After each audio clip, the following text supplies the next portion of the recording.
Welcome back to 5-Point Historian. We often think of the Middle Ages in terms of knights, castles, and huge battles. But what about the bizarre, almost unbelievable rules that govern the daily lives of the average person?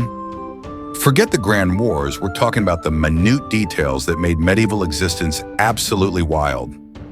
Did you know your shoes could get you fined? Or that taking a bath was considered a dangerous spiritual risk?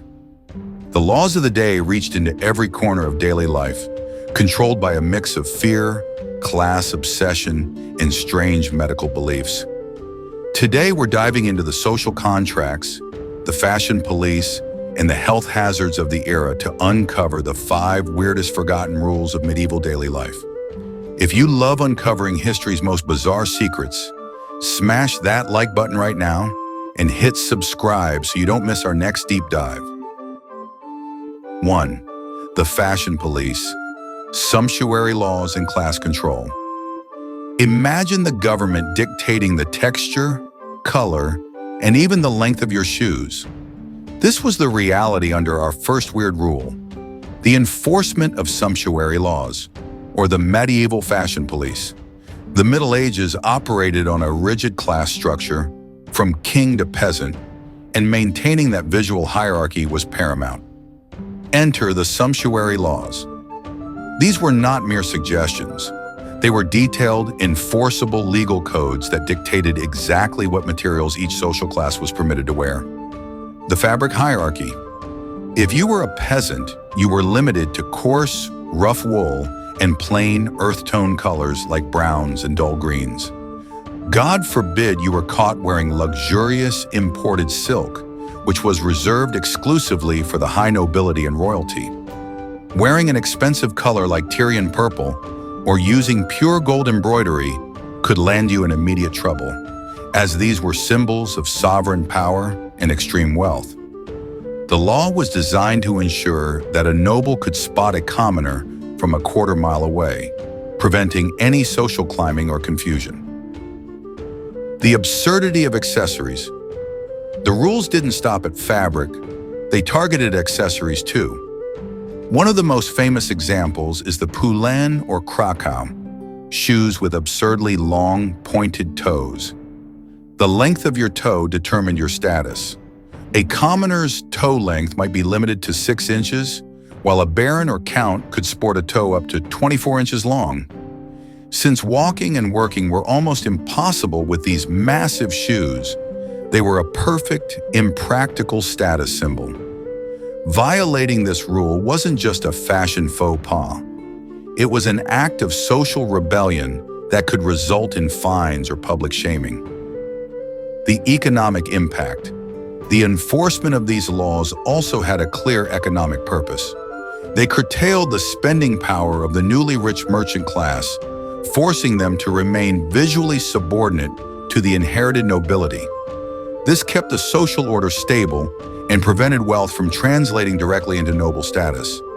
In essence, these laws were the medieval elite's way of saying, you can buy the cloth, but you can't buy our color.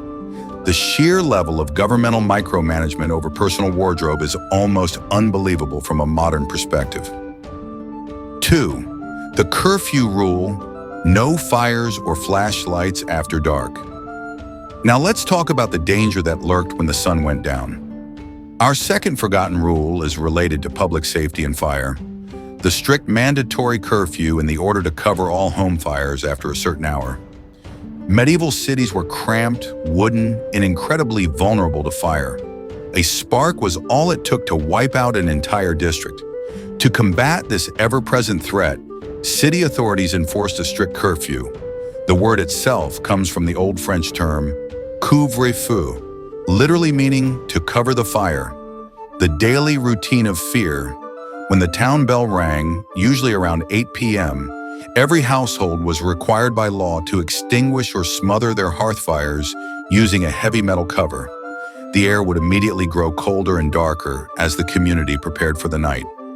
Anyone caught walking the streets after the curfew without a very specific authorized reason, and usually a mandatory lantern or torch, was subject to severe suspicion, fines, or even arrest. Security and control. This rule served a dual purpose. While its primary aim was fire prevention, it was also a massive security measure.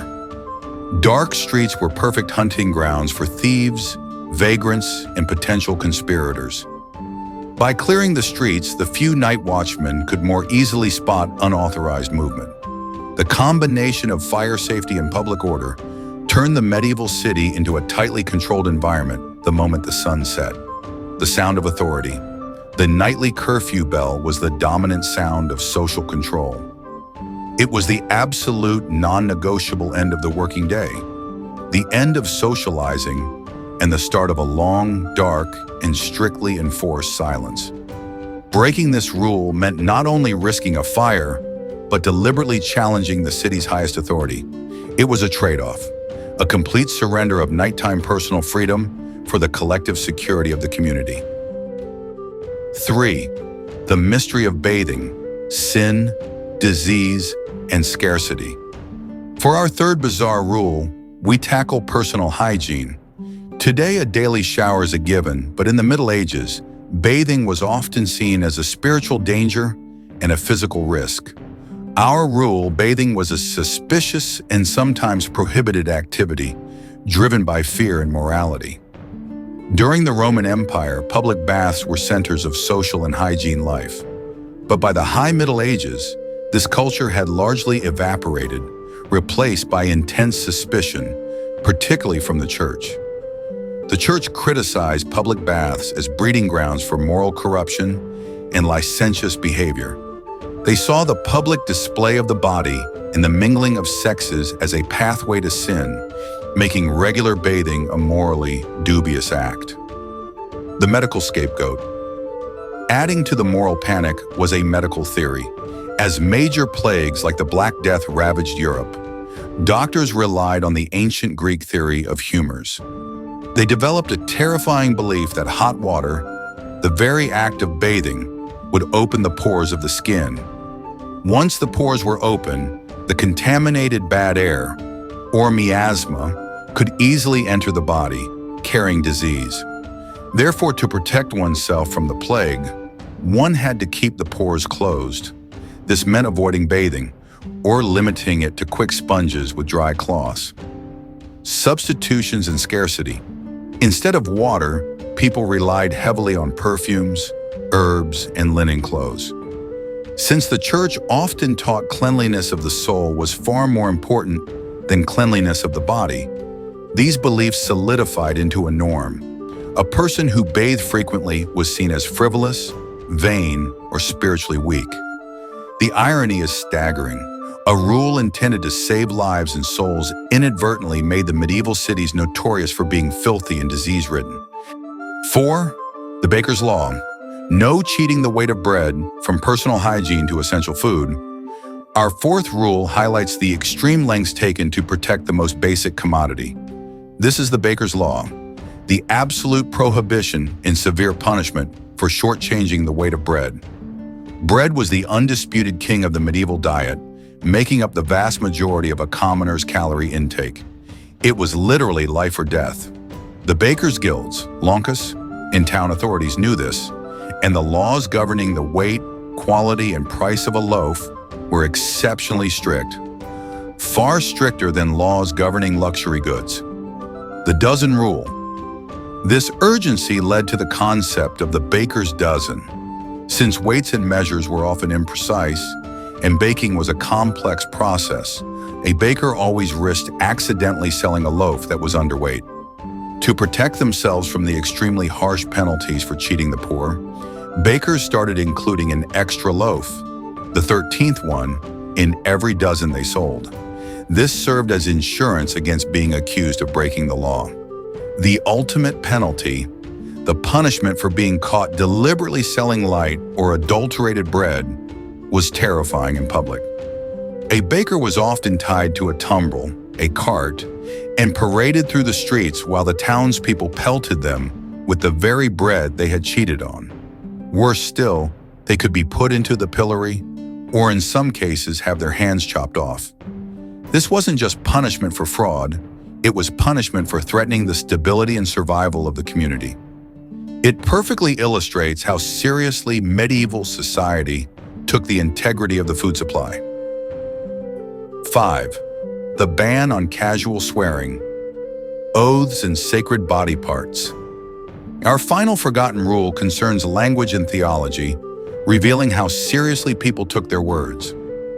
This is the ban on casual swearing, the prohibition against using the sacred body parts of Christ or the saints in everyday oaths. Today, many common swear words are secular. In the Middle Ages, the most potent bad words were often religious oaths. Swearing by something holy, especially a body part of Christ or the Virgin Mary, was seen as an act of blasphemy that could actually damage the soul of the person swearing. The sin of fragmentation. Theologians taught that using phrases like, by God's teeth, by Christ's wounds, or by Our Lady's blood, was an attempt to fragment or tear apart the divine body in the context of everyday triviality. This was a profound, deeply felt insult to God Himself. The more serious the oath, the more serious the sin. The legal repercussions. Unlike the moral rules we discussed earlier, this rule was often enforced by secular courts. Fines for blasphemy or sacred swearing were common and could be quite steep. Repeated offenders risked more severe physical punishment or public penance, as their loose tongue was seen as inviting God's wrath upon the entire community. It highlights a huge contrast with modern culture. The casual use of religious terms was far more taboo and punishable than many acts of physical violence or petty theft. From the length of a peasant's shoe to the cleanliness of a noble's body, these 5 forgotten rules remind us that the Middle Ages was governed by a set of standards almost unrecognizable to us today. It was a time when fear of sin mingled with fear of disease, and the government controlled everything from your fire to your fashion. These rules reveal a culture obsessed with order, hierarchy, and eternal salvation. Thank you so much for joining me on this deep dive into the weirdest corners of history. Which of these 5 rules did you find the most unbelievable? Let me know in the comments below. And if you want more fascinating fact-packed history, remember to like this video and subscribe to 5 Point Historian. We'll see you next time as we continue to unlock the secrets of the past.